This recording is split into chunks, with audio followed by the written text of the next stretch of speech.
नमस्कार, सोनालीज किचनमध्ये आपलं स्वागत आहे। आज मी बनवणार आहे शिमला मिरचीची भाजी। त्यासाठी मी शिमला मिरची घेतली आहे, 4 ते 5 शिमला मिरची कवळी घेतलेली आहे आणि अशा प्रकारे मी कापून घेतलेली आहे। हे बघा किती कवळी आहे। एक कांदा चिरून घेतलेला आहे मोठा मी, आणि 1 चम्मच मी लसूण आणि अद्रक पेस्ट घेतली आहे। 4 ते 5 चम्मच मी पोहे काचाचा चम्मच त्याने मी शेंगदाणे घेतले आहे, शेंगदाणे कुटून घेतले आहे मी खलबत्त्यामध्ये जाडसर। 1 टोमॅटो घेतला आहे आणि कोथिंबीर घेतली आहे थोडी। हे मी 2 पडी तेल टाकलेले आहे कढईमध्ये। तेल गरम झालेलं आहे। मी जिरे टाकत आहे अर्धा चम्मच, कांदा,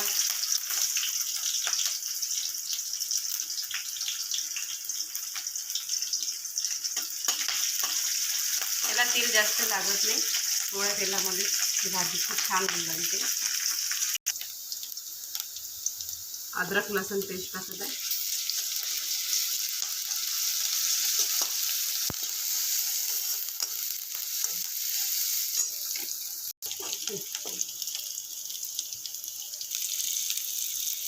टमाटर टाकून घेत आहे।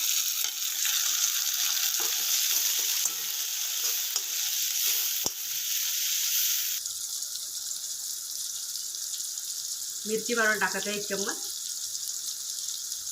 हळद अर्धा चम्मच,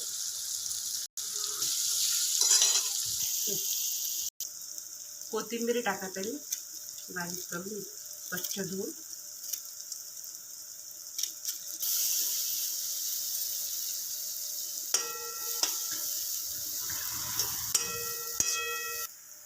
चवीप्रमाणे मीठ टाकत आहे।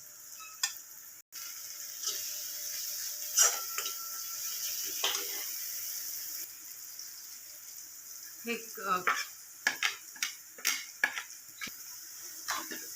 शेंगदाण्याचा कूट टाकून घेतलेला आहे मी।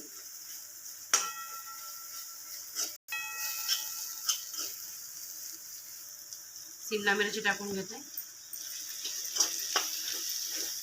याच्यामध्ये पाणी आपल्याला काहीच टाकायचं नाही आहे, अशीच याच्यामध्ये हे वाफेमध्ये होऊन जाते।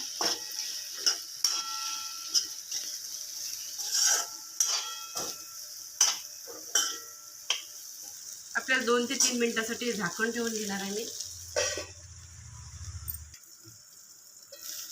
3 मिनिटं झालेले आहे आपले। हे बघा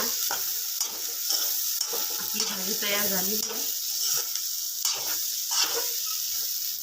याच्यामध्ये मी 1 थेंबही पाण्याचा टाकलेला नाही आहे। तेलामध्ये व्यवस्थित आणि वाफेमध्ये शिजलेली आहे। तुम्ही ही भाजी बिना शेंगदाण्याची पण करू शकता किंवा बेसन लावून पण करू शकता। ही भाजी खूप छान लागते चवीला आणि आरोग्यासाठी खूपच लाभदायक आहे। मी हे काढून घेणार आहे आता। अशा प्रकारे ही भाजी तयार झालेली आहे।